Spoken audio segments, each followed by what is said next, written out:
You loved someone who hurt you. You knew it was wrong, but you couldn't leave. And the worst part? You kept going back. You're not weak. You're not broken. Your brain was chemically hijacked.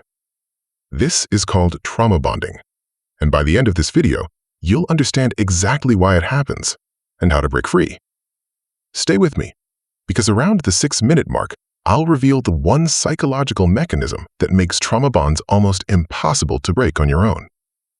Trauma bonding was first described by Patrick Carnes in the 1990s. It's not just about romantic abuse. It can happen in friendships, family relationships, even workplaces. Millions of people around the world are stuck in this invisible trap right now, and most of them have no idea it has a name. Let's start with the abuse cycle, because trauma bonding doesn't happen randomly. It follows a very specific, predictable pattern. Stage 1. Idealization. They make you feel like the most special person on earth. Compliments, intensity, constant attention. Psychologists call this love bombing. Then, without warning, everything flips. Coldness, criticism, silent treatment. The same person who worshipped you now makes you feel worthless. Stage 3. Discard. They pull away completely. Sometimes they leave entirely. You feel abandoned, desperate, confused. And then, just when you hit rock bottom, they come back. Sweet, apologetic, loving again. Psychologists call this hoovering. Like a vacuum, they suck you right back in. And the cycle starts over. Each time the bond gets stronger, not weaker, stronger. But why? This is where it gets fascinating. Here's the psychology, and this might be the most important thing you learn today. Trauma bonding is not a character flaw. It's a neurochemical event. During love bombing, your brain floods with dopamine, the same chemical released by cocaine. You literally get high off the relationship. During devaluation, cortisol, your stress hormone, spikes. Your brain enters survival mode. It focuses entirely on one goal: restore the love. This is called intermittent reinforcement. It's the same psychological principle behind slot machines. Unpredictable rewards create the strongest addiction. B.F. Skinner discovered this in behavioral psychology. Variable reward schedules, like the ones used in casinos, produce behavior that is almost impossible to extinguish on its own. Your abuser isn't just being cruel.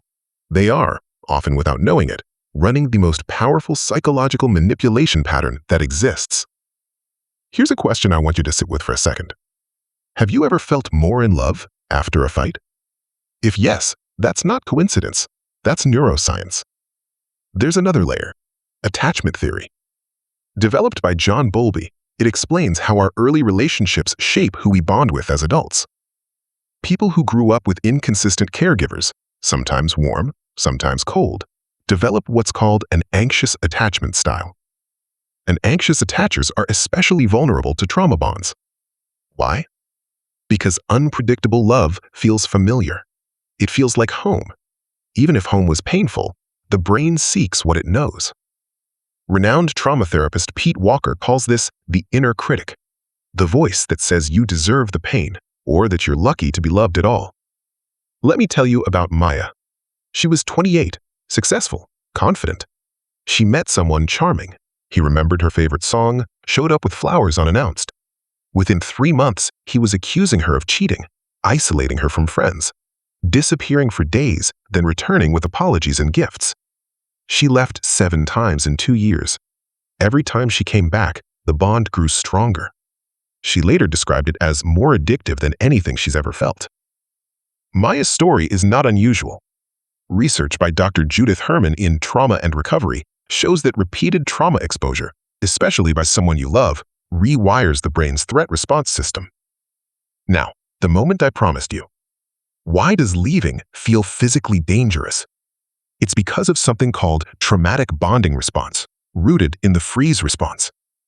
When abuse is chronic, and the abuser is also the source of comfort, the brain fuses love and threat into one signal. Your nervous system literally cannot separate the two anymore. This is why victims often describe an almost physical pain when they try to leave. It's not weakness, It's withdrawal. The same thing a drug addict feels quitting cold turkey. Dr. Bessel van der Kolk's groundbreaking book, The Body Keeps the Score, confirms this. Trauma is stored in the body itself. The nervous system must be healed, not just the mind. Step 1. Name it. The moment you identify, this is a trauma bond, your brain begins to create a different narrative about the relationship. Step 2. No contact or limited contact. This is not cruelty to them. It is medical necessity for you. Every exposure resets the withdrawal cycle. Step 3. Regulate your nervous system. Trauma-informed therapy, especially EMDR and somatic therapy, works directly on the body's stored trauma responses, not just the thinking mind. Step 4. Rebuild your attachment narrative. Work with a therapist to rewrite your attachment story. You can develop what psychologists call earned secure attachment, even as an adult. Step 5. Community. Isolation feeds trauma bonds. Connection heals them. Find people who show you what consistent, safe love actually looks and feels like. Here's the bottom line. Trauma bonding is not a sign that the relationship was real love. It's a sign that your brain is doing exactly what brains do under prolonged stress. You were not stupid. You were not weak. You were a human being with a brain that was doing its best to survive a situation it was never designed for.